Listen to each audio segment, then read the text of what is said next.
Hey, Cara, how are you? I'm good. How are you? Doing really well. So, I totally love your remake of Fight. Oh, good. I'm glad you like it. Thank you. And thank you for taking the time to talk to me today, Sherry. Absolutely. So, tell me, what made you want to remake the song Fight by the Beastie Boys?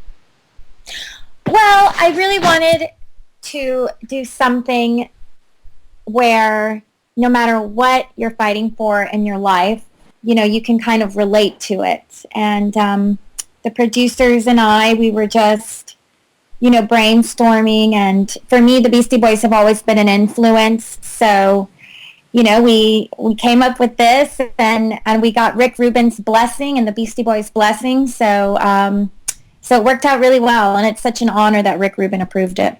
That is so cool.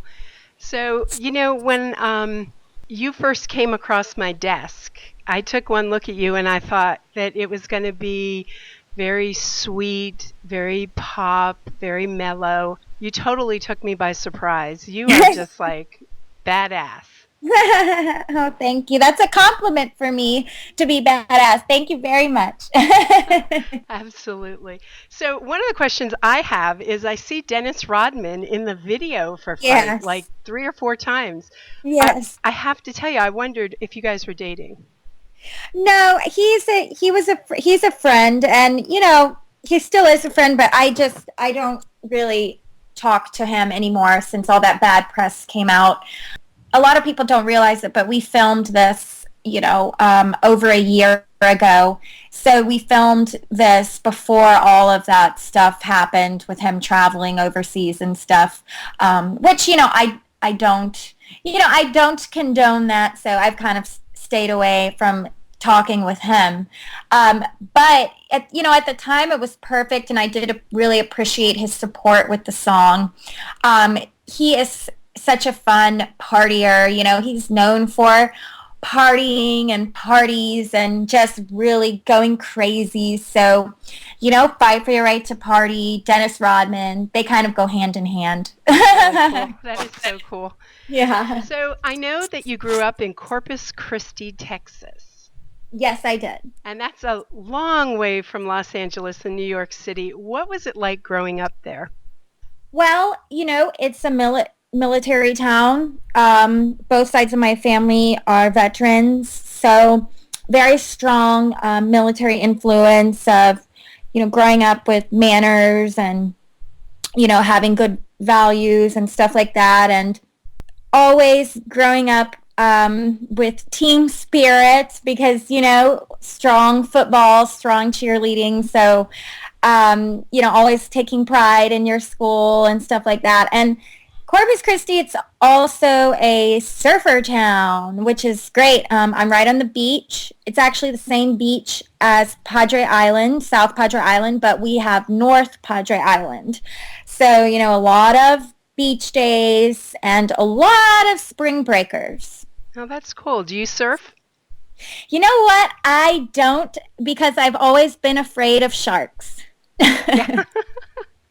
Which is good. That's a good fear. Smart. Yes. But you did do cheerleading, correct? I did, yes. I was actually a competition cheerleader, and for me that was like a really great platform because my dad, he owns a pro sound and lighting business, and my whole family works in there, so I've always grown up around loud music and all types of DJs and music guys.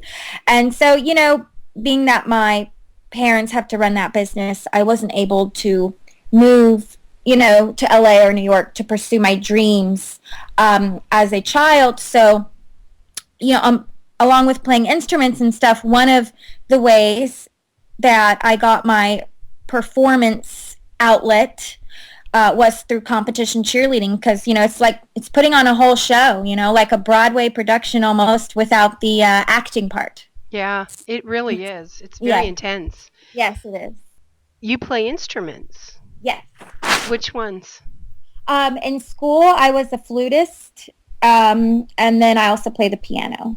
I tried to pick up the guitar, and I could play it, but it really bothered my fingers. So I stick with with a piano, and I still remember the flute from school very well. That was my first instrument, so the muscle memory is just there. It's like stuck.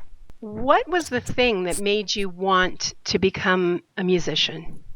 Well, my father is a musician, and I grew up around music. Like I said, my dad was always jamming in our living room. I remember after my mom would put me and my brothers to sleep, my dad would be playing guitar in the living room with a couple of his friends, and they were really good. So I always had this really good music I could hear, and my parents are also like so music entwined. They always brought me and my brothers up, instilling in us that music was at the utmost importance. They would bring us to rock concerts at very young ages. I remember seeing Joe Satriani, Steve Vai, even Korn and Limp Bizkit, all those things when we were kids. So jazz concerts, jazz festivals.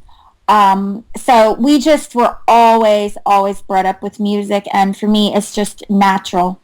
That is so cool. So they were very supportive of your decision then. Yes, they were. And that means so much. Yeah.